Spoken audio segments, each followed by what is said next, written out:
یہ کہانی ہے لکھنؤ کے سب سے لذیذ پسندے بنانے والے مبین صاحب کی۔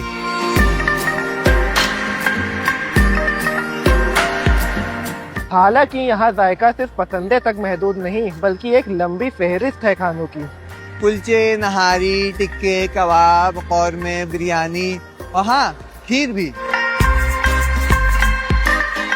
ان تمام کھانوں کا سلسلہ جا کے ملتا ہے غلام حسین پل کے ایک باورچی مبین صاحب سے۔ مبین صاحب نے کھانا پکانے کا فن اپنے والد حاجی اسماعیل سے سیکھا اور اپنے کام کا آغاز نخاس چوراہے کی ایک دکان سے کیا۔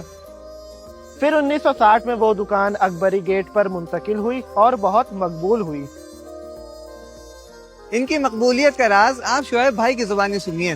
مبین صاحب نے مجھ سے ایک بات کہی تھی جب ہم ان کے ساتھ بیٹھ رہے تھے۔ انہوں نے مجھ سے کہا تھا کہ اچھا بولنا اور اچھا کھلانا یہ بہت ضروری ہے اگر لکھنؤ والوں کا دل جیتنا ہے تو کیا سمجھے آپ؟